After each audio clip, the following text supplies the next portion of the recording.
The Galactic Empire's finest diplomatic vessel, the inevitable Dominion, descended through Earth's atmosphere with all the subtlety of a rhinoceros in a china shop.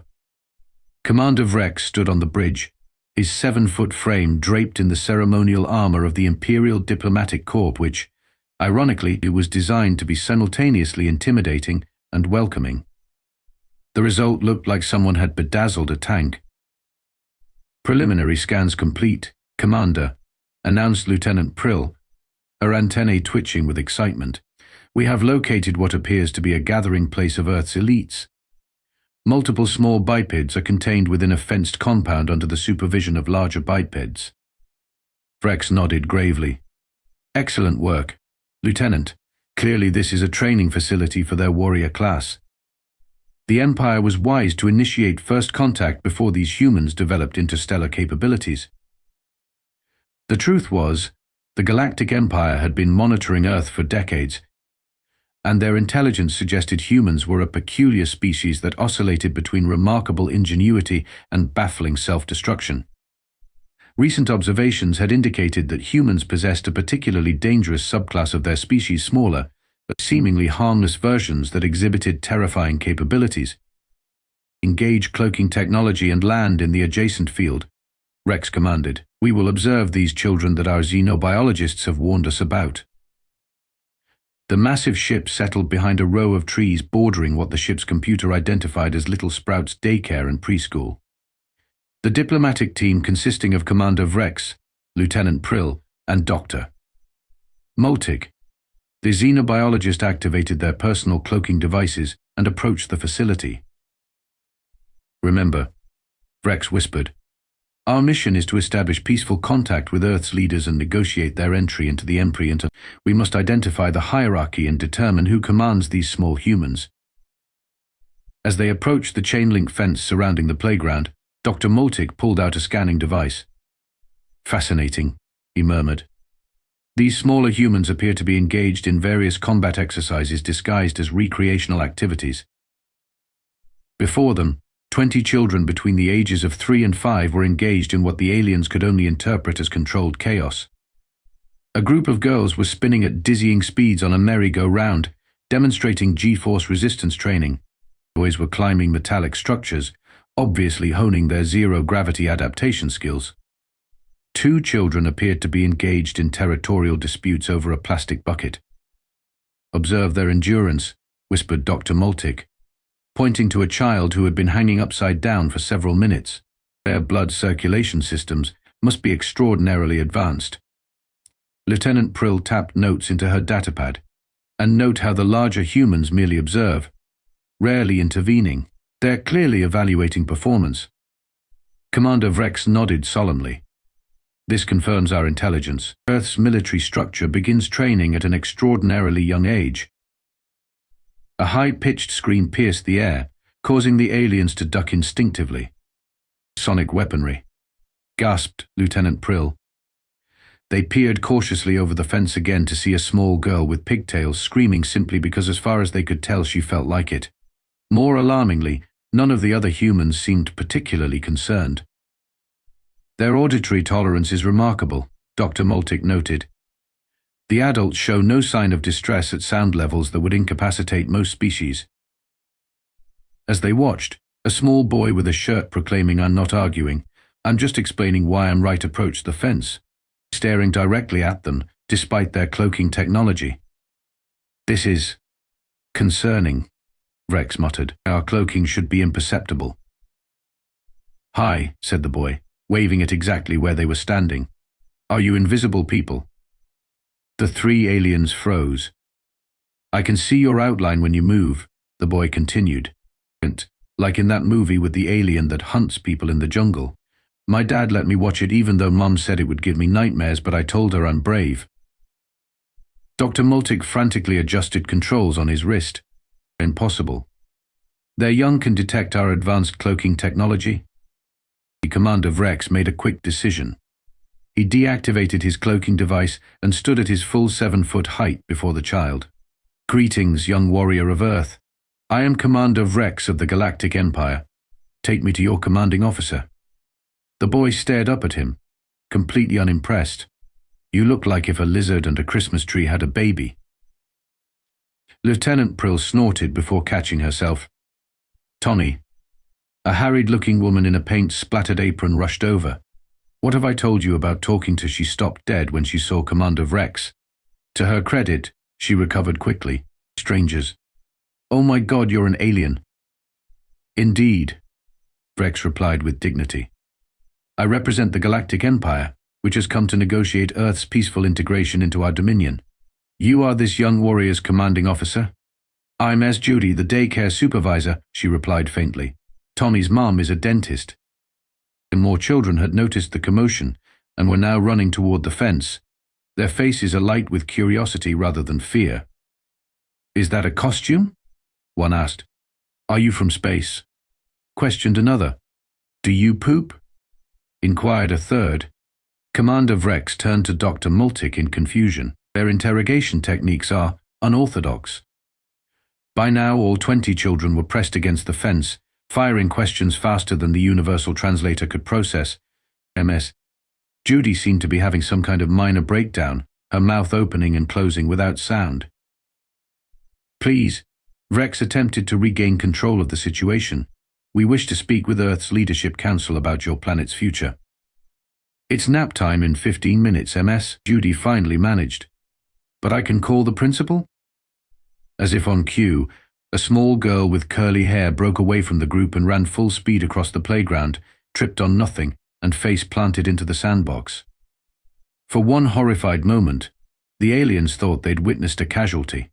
Then the girl popped up, sand covering her face, and continued running as if nothing had happened. Their resilience is extraordinary, whispered Dr. Moltik, and their apparent immunity to pain. The girl returned, dragging a reluctant boy behind her. Joey ate a bug yesterday. He can talk to you about bug stuff.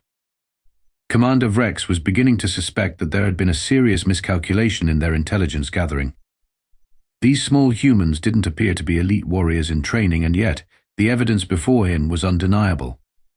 They possessed terrifying stamina, pain resistance, apparently could detect advanced cloaking technology, and demonstrated no fear whatsoever of beings twice their size with scales and fangs. Perhaps, he said slowly to his team, we should reconsider our approach to first contact. As if to emphasize his point, Tommy had somehow procured a stick and was now poking it through the fence toward Lieutenant Prill's sensitive antennae while chanting, "Alien, alien, of alien." Yes, agreed Lieutenant Prill, backing away hastily. I believe we should consult with Central Command before proceeding. As the aliens retreated toward their ship, MS, Judy finally found her voice again. Wait. Are you really from outer space? Shouldn't we call someone? The government or? Commander Vrex paused. We will return to establish formal diplomatic relations. When we do, please ensure your miniature humans are secured.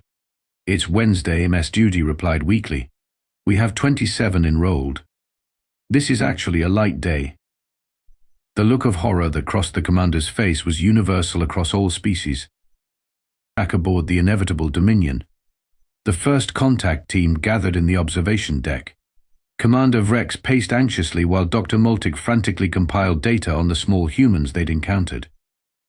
Lieutenant Prill was still trying to remove a mysterious sticky substance from her uniform, the result of a brief encounter with a child clutching a half-eaten lollipop. The preliminary assessment is troubling, Dr. Moltik announced, his scales shifting to a pale green, the Ozorlaxian equivalent of nervous sweating. These children, as they're called, display capabilities that defy conventional xenobiological understanding. Central Command had dispatched High Counselor Zob to assess the situation personally. The ancient dignitary entered the briefing room, his ceremonial robes dragging dramatically behind him. At 8 feet tall with iridescent scales and ceremonial face ridges, he was the living embodiment of imperial majesty. Report, Zob commanded, settling his massive frame into a reinforced chair. Dr. Moltik projected a holographic display of the daycare footage. As you can see, Counselor, the young humans demonstrate remarkable physical abilities. They can run at full speed, crash into solid objects, and continue without medical attention. The hologram showed a boy racing across the playground, tripping over a toy, performing what appeared to be a complete somersault, and then immediately resuming his sprint. "Their pain tolerance is unprecedented," Lieutenant Prill added, "and they appear to require no recovery period between injuries." "More concerning," Commander Vrex interjected, "they detected our cloaking technology that has successfully concealed us from the most advanced civilizations in 17 galaxies." Counselor Zob's face ridges darkened with concern. "And their command structure? Who controls these mini-predators?" "That's the most disturbing part," Commander Vrex replied. "They appear to be supervised by unarmed adults who make only minimal attempts to control their behavior. Yet these adults show no fear. It's as if they've developed some form of psychological immunity to the chaos." "I recommend we conduct closer observation," Dr. Moltik suggested. "Perhaps if we—" "I concur," Counselor Zob interrupted. "I shall personally observe these creatures. If they are as formidable as you suggest, the Empire must develop appropriate diplomatic protocols." The following day, a small delegation including Counselor Zob, Commander Vrex, and Dr. Moltik returned to the daycare facility. This time, they approached openly, having arranged a cultural exchange with the increasingly frazzled MS and Judy. The children, far from being intimidated by the aliens' imposing presence, swarmed around them with unbridled enthusiasm. "Their fearlessness is unnerving," Counselor Zob whispered as tiny hands reached for his ceremonial robes. "Even the Kraxan beast warriors of Neptune IX show appropriate caution when confronted with superior beings." Dr. Moltik was documenting everything on his datapad. "Note how they work in groups to achieve objectives." He gestured toward 3 children who had formed a human pyramid to reach a toy on a high shelf, displaying coordination that would impress military strategists. Counselor Zob attempted to establish diplomatic relations with a small girl who appeared to be a leader based on the tiara she wore. "Greetings, young commander," he said solemnly. "I represent the Galactic Empire and—" "You're pretty," the girl interrupted, reaching for his face ridges. "Can I touch?" "There." Before Zob could respond, the girl had already climbed partially up his robes to better examine his features. The esteemed counselor, veteran of 1,000 diplomatic missions, found himself paralyzed with uncertainty. "Princess Elsa, get down from the nice alien man," MS Judy called, rushing over to extract the child. "I'm so sorry, she's very enthusiastic." "Their climbing abilities are remarkable," Dr. Moltik noted clinically, "and observe how they use charming behaviors to disarm potential threats." The diplomatic mission was proceeding with reasonable success until snack time. The children settled at small tables and MS Judy distributed juice boxes and crackers. Counselor Zob, attempting to demonstrate goodwill, accepted a juice box when offered. "A simple earth beverage," he announced, examining the small container. "I shall partake to show our mutual." What happened next would become legendary in Imperial diplomatic records. The Chancellor, unfamiliar with the concept of a straw, squeezed the juice box with his powerful grip. The resulting explosion of grape juice created a purple supernova across his ceremonial robes, face, and the ceiling. The children erupted into wild laughter. Counselor Zob stood frozen in shock, purple liquid dripping from his revered face ridges. "The tiny humans," he whispered. "They've weaponized their sustenance." Commander Vrex rushed to assist the dignitary, only to slip on the juice puddle and crash into a display of finger paintings. The children's laughter intensified, reaching decibel levels that made the alien's sensitive hearing organs throb. "Retreat," Counselor Zob finally ordered, his dignity beyond recovery. "We must reassess our approach to this formidable species." As they hastily departed, Dr. Moltik was still taking notes. "Remarkable psychological warfare techniques. They've mastered the art of humiliation as a defensive strategy." The Empire's first official diplomatic mission to Earth had concluded with a dignitary covered in grape juice, a commander plastered with finger paint, and the unsettling realization that they might have severely underestimated the smallest members of human society. Following the juice box catastrophe, The Galactic Empire took a more strategic approach to understanding Earth's diminutive terrors. Intelligence analysts recommended observing the children in what was described as their primary training facility, an institution Earthlings referred to as elementary school. The cultural contamination has already occurred, Admiral Klaxex declared during the emergency council meeting aboard the Imperial flagship. We must understand their capabilities if we're to establish appropriate diplomatic protocols. Commander Vrex, still finding glitter in unexpected places from his previous encounter, looked uneasy. With respect, Admiral, perhaps we should send combat-trained observers rather than diplomatic personnel. Nonsense, the Admiral replied. Our diplomatic corps is trained for first contact with the most dangerous species in the galaxy. Surely they can handle small humans in a structured environment. 2 planetary rotations later, Commander Vrex found himself walking through the halls of Oak Ridge Elementary School alongside Principal Donovan. A balding man whose permanent expression of mild exhaustion suddenly made perfect sense to the alien commander. We're delighted to host representatives from another culture, Principal Donovan said nervously, having been told the visitors were from a very distant country conducting educational research. The man clearly suspected something more unusual but seemed too overwhelmed to question it further. Our 3rd grade class is particularly excited about your visit. 3rd grade, repeated Dr. Moltik, who had insisted on joining the expedition despite the previous trauma. And this represents the age classification of the small humans. Yes, they're mostly 8 to 9 years old, the principal replied. Ms. Peterson's class has been studying world cultures, so your visit fits right into their curriculum. Commander Vrex exchanged a meaningful glance with Dr. Moltik.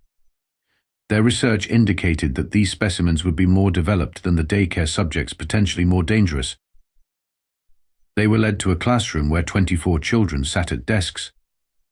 The momentary illusion of order was shattered the instant Principal Donovan opened the door. 24 heads swiveled simultaneously, and 48 eyes locked onto the aliens with laser-like focus. Class, please welcome our special visitors, Ms. Peterson announced with the forced cheerfulness of someone who had consumed too much caffeine. They've come all the way from, the Galactic Empire, Commander Vrex supplied helpfully, then winced as Dr. Moltik subtly stepped on his foot. The country of Galactistan, Dr. Moltik improvised. The children stared blankly for approximately 2.3 seconds before a forest of hands shot into the air with such synchronized vigor that Commander Vrex instinctively reached for his non-existent sidearm. Are you really aliens? A boy in the front row asked without waiting to be called on. Ms. Peterson laughed nervously. Danny, our visitors are from another country, not another planet. Then why do they have scales and weird eyes? A girl with braids challenged. It's a skin condition, Dr. Moltik replied smoothly. Very common in Galactistan. Can I touch your scales? Another child asked, already reaching toward Commander Vrex. Children. Ms. Peterson clapped her hands sharply. Remember our discussion about personal space? The hands reluctantly withdrew, but the intensity of the children's stares did not diminish. Commander Vrex had faced down Malgrovian battlecruisers with less apprehension. Perhaps, he suggested, the young humans could demonstrate their daily activities. This was apparently the wrong thing to say, because Ms. Peterson's face lit up. What a wonderful idea. Actually, we were just about to head to the cafeteria for lunch, and then the children of recess. You're welcome to observe both activities. The cafeteria proved to be a revelation in controlled chaos. Hundreds of children of various sizes were contained within a large echoing chamber, all consuming sustenance simultaneously while producing a cacophony that made the command deck of a battlecruiser during combat seem peaceful by comparison. Fascinating, Dr. Moltik shouted over the din. They appear to be organized by age and size, yet the noise level suggests they communicate through some form of sonic saturation. Commander Vrex was watching a table of 3rd graders with growing alarm. That small male has consumed his nutrient pack and is now consuming items from the others' trays, yet they offer minimal resistance. Territorial feeding behaviors, Dr. Moltik noted. Observe how the dominant ones acquire resources through intimidation or social manipulation. A small girl approached their observation position, staring up at them with suspicious eyes. "Are you health inspectors?" "My mom says the pizza here is made of cardboard, but I think it's really made of plastic." Before Dr. Moltik could formulate a response, a loud bell rang, triggering a mass exodus that nearly trampled the alien observers. "Recess time," Ms. Peterson announced cheerfully, herding her class toward the double doors. "Let's go outside." The playground was where the true nature of Earth's juvenile population revealed itself. What had seemed like organization in the classroom and cafeteria dissolved into pure, unadulterated chaos. Children ran in random patterns, climbed structures, swung from bars, and hurled themselves down slides with reckless abandon. "It appears to be some form of combat simulation," Commander Vrex observed, flinching as a child screamed not in pain, but apparently in delight as they hung upside down. But the true revelation came when a group of fourth graders organized a game of dodgeball. The aliens watched in fascinated horror as children willingly formed two groups and began hurling projectiles at each other. "This is barbaric," Commander Vrex whispered. "They're training for warfare using their own kind as targets." "Note how they celebrate direct hits," Dr. Moltik added, watching a boy dance in victory after beaning another child in the shoulder. "And yet the injured party simply leaves the field without seeking medical attention." "Their pain tolerance must be off our measurement scales," Vrex concluded. The situation escalated when one of the dodgeballs went astray, hitting Commander Vrex squarely in the midsection. The playground fell silent as children and teachers alike froze, waiting for the alien visitor's reaction. Commander Vrex, veteran of 16 interplanetary conflicts, had stood perfectly still as his brain processed the fact that he had just been assaulted by a small human with a foam projectile. Years of diplomatic training took over. "An excellent strike," he said finally. "Your aim is impressive." The playground erupted in cheers, and suddenly Commander Vrex found himself drafted into the dodgeball game, with Dr. Moltik frantically recording the event from the sidelines. For 20 Earth minutes, the Imperial commander participated in what he would later describe in his report as ritualized combat training disguised as recreation. By the time the bell rang again, Commander Vrex had gained a new perspective on human children. As they lined up to return to class, a small boy looked up at him with serious eyes. "You're pretty good for an alien," he said matter-of-factly, "but you throw like my grandma." Dr. Moltik suppressed what might have been a laugh as Commander Vrex struggled to formulate a response. "I thank you for allowing me to participate in your war games," he finally replied. The boy rolled his eyes. "It's just dodgeball, dude." As they departed the school grounds, Dr. Moltik reviewed his notes with growing concern. Their young are being systematically desensitized to violence through these games. They disguise combat training as recreation, allowing them to develop warriors without the psychological trauma typically associated with such conditioning. Commander Vrex nodded gravely, nursing a bruise on his arm where a particularly enthusiastic fifth grader had scored a direct hit, and their endurance is remarkable. They maintained that level of activity for a full hour without showing signs of fatigue. Most concerning, Dr. Moltik added, is their apparent immunity to hierarchical authority. Did you observe how they acknowledged the adult supervisor's commands, yet interpreted them as mere suggestions? The Empire must be informed, Commander Vrex concluded solemnly.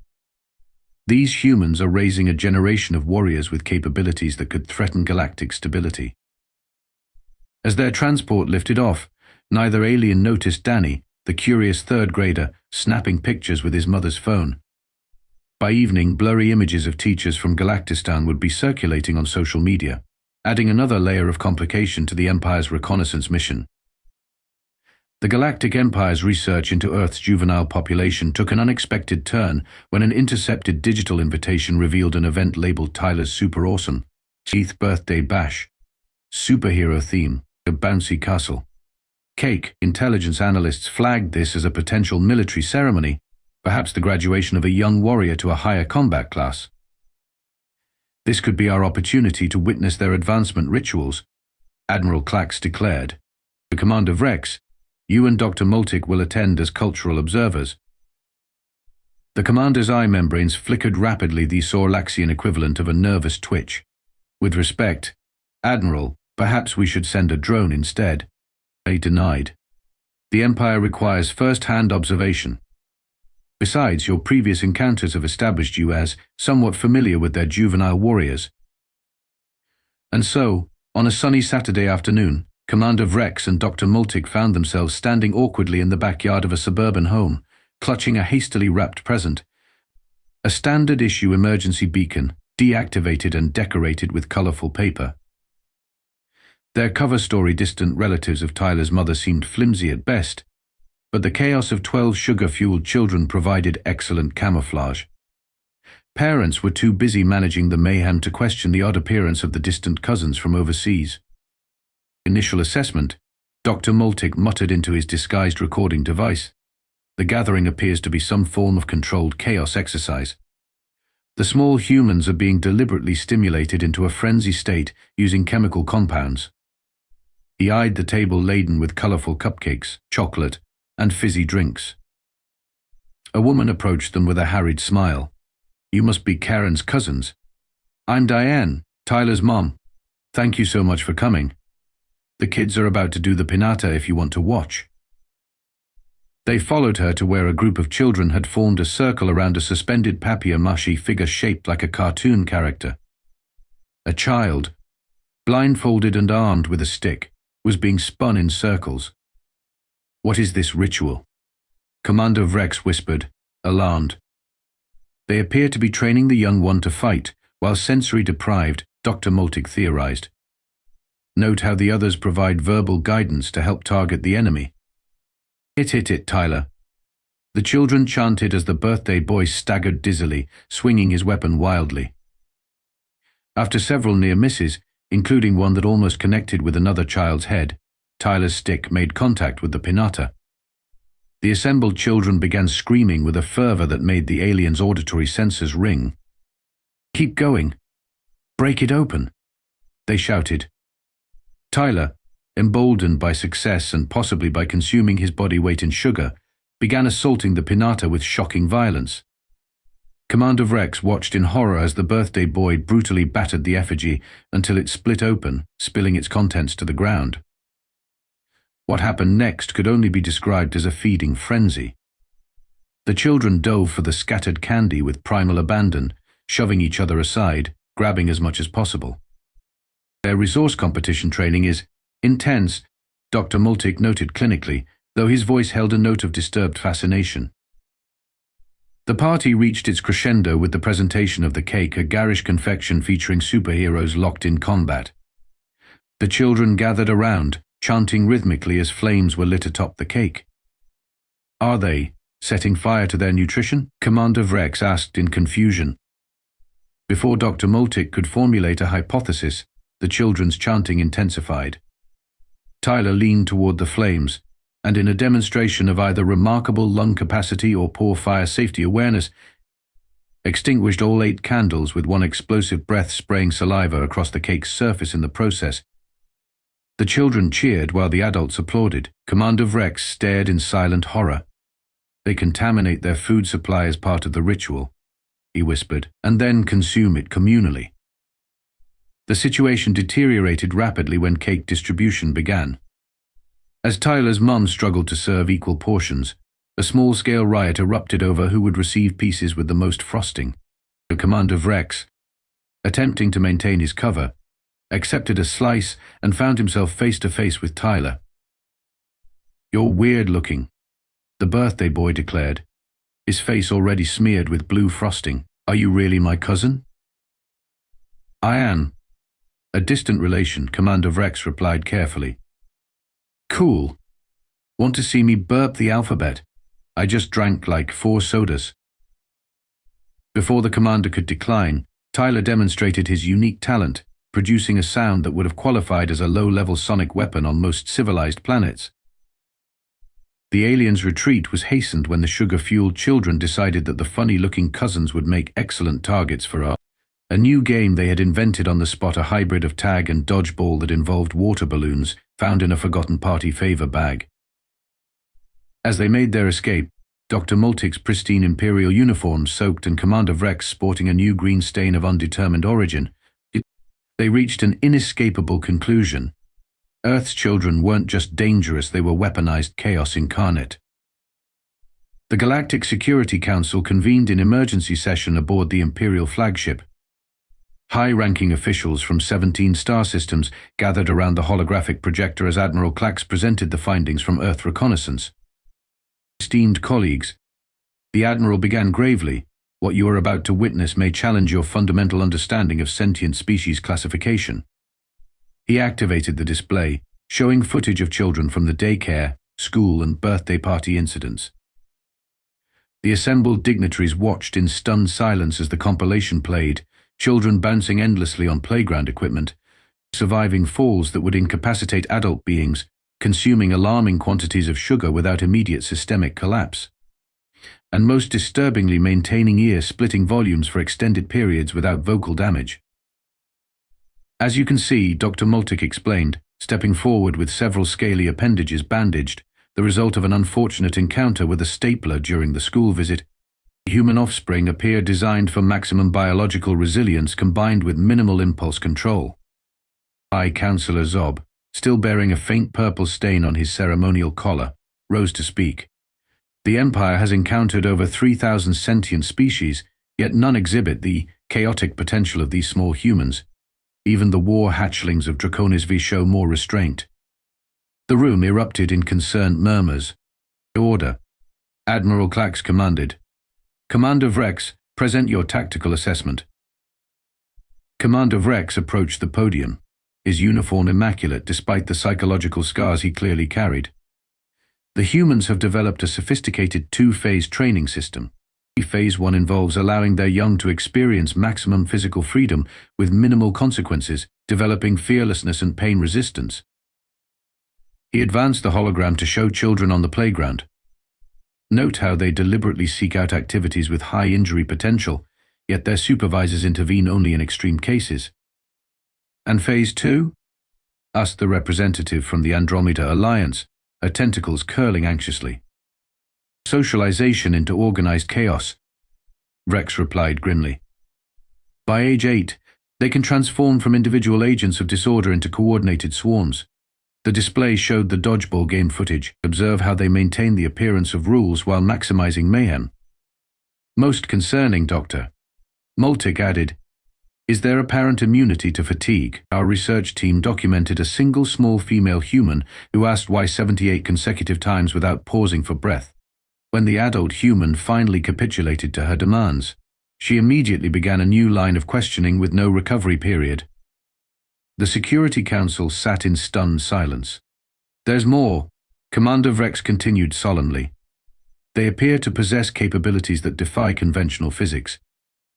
He played footage of a 5-year-old locating a candy wrapper that had been deliberately hidden for an experiment. Their sensing capabilities allow them to find prohibited items regardless of concealment methods, yet they cannot locate their own footwear when requested. Admiral Klax stepped forward.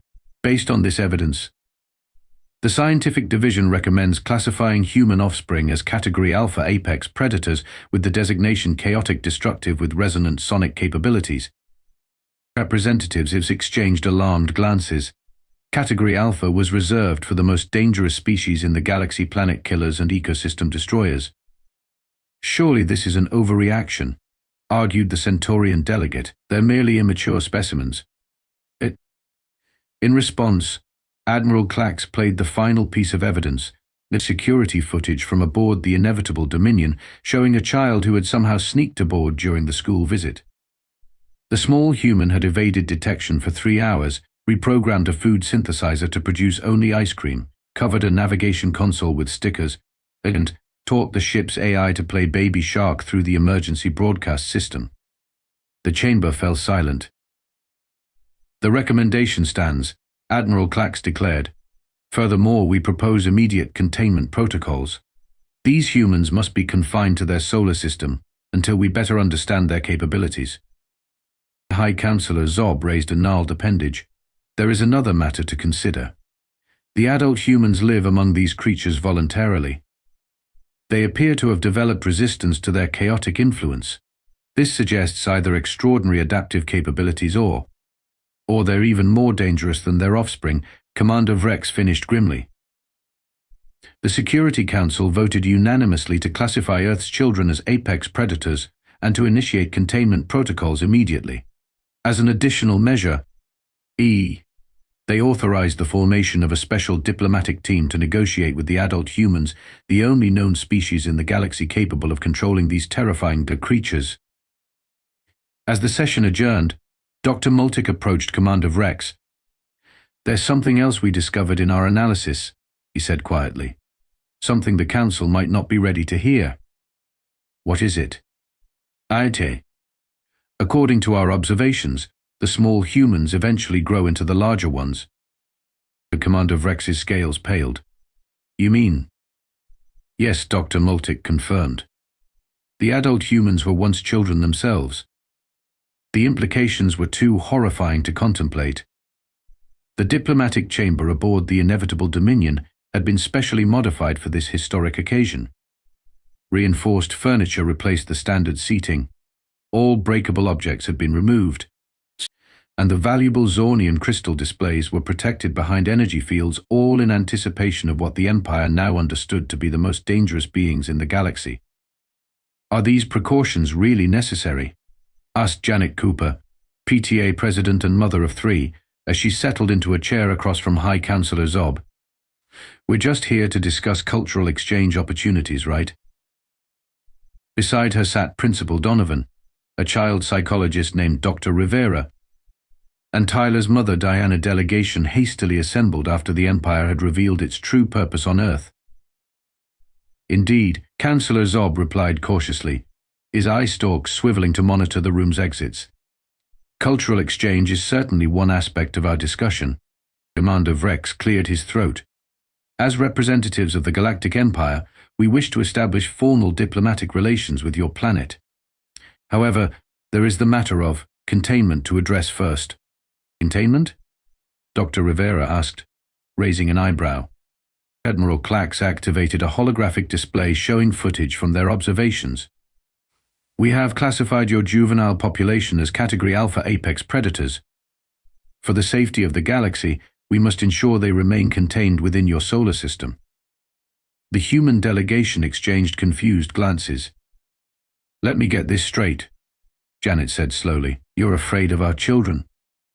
"Not afraid," Commander Vrex corrected hastily, respectfully cautious. "Your offspring possess extraordinary capabilities, immunity to pain, superhuman energy reserves, sonic weaponry, and apparent disregard for the laws of physics and common sense." Dr. Rivera's professional composure cracked slightly as she suppressed a smile. "Those are just normal child behaviors." "Normal?" Dr. Moltik sputtered. "We have documented evidence of one of your small humans consuming an entire container of paste while maintaining direct eye contact with an authority figure. This shows both physical resilience to toxins and a psychological dominance display." "That's just Kevin," Diane shrugged. "He does that. We switched to non-toxic paste after the first time." Admiral Claxix leaned forward. "You mean to tell us you've had to adapt your environment to their destructive tendencies?" "This confirms our assessment." "Well, yes," Principal Donovan conceded. "Child-proofing is standard practice." "Child-proofing." Commander Vrex seized on the term. "So you admit these beings require specialized containment protocols?" Janet pinched the bridge of her nose. "Look, all kids are a handful. They're not apex predators, they're just developing humans who haven't learned impulse control yet." "That's precisely what concerns us," Counselor Zob interjected. "Your species appears to produce offspring explicitly designed to test boundaries, maximize chaos, and resist all forms of logical control." Dr. Rivera, ever the diplomat, tried another approach. "Perhaps we could discuss specific concerns you have about children's behavior." What followed was a 90-minute session where the Empire officials listed their observations while the human delegation provided context. Yes, children could seemingly function without sleep for extended periods before catastrophic system failure, tantrums. Yes, they possessed an uncanny ability to locate precisely what they shouldn't touch in any environment. Yes, they could consume their body weight in sugar without immediate metabolic collapse. These are features, not bugs, Janet explained. Etids are resilient because they need to be. They're learning through exploration and testing boundaries. But the noise levels alone, Commander Vrex began. Have you tried redirecting their energy? Diane suggested. Setting clear boundaries, consistent consequences. The Imperial delegation exchanged baffled looks. You possess control methods? Admiral Clax asked tentatively.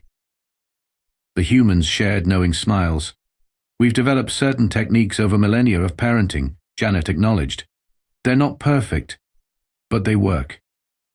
And thus began the most unusual diplomatic exchange in galactic history. The Treaty of Terra, as it came to be known, contained several key provisions. 1. Earth would be classified as a protected planet, with humans granted self-governance, primarily to keep their children within the solar system. 2. The Empire would provide technological assistance in exchange for containment protocols, essentially parenting advice. 3. A cultural exchange program would be established, with the strict provision that no human under 18 would be allowed off-planet without specialized supervision. As the human delegation prepared to depart, Admiral Clax approached Janet with a final question. How do you do it? Live among them, and maintain your sanity. Janet smiled. Love, patience, and occasional bribery with screen time. Commander Vrex watched the humans leave, his respect for their species having grown immeasurably. Any civilization that could survive its own children was clearly more formidable than the Empire had initially calculated. As the ship's doors closed, Dr. Moltik made a final note in his observation log. Humans is the only known species in the galaxy to have evolved alongside their own apex predators and emerged as their caretakers. Further study recommended from a safe distance.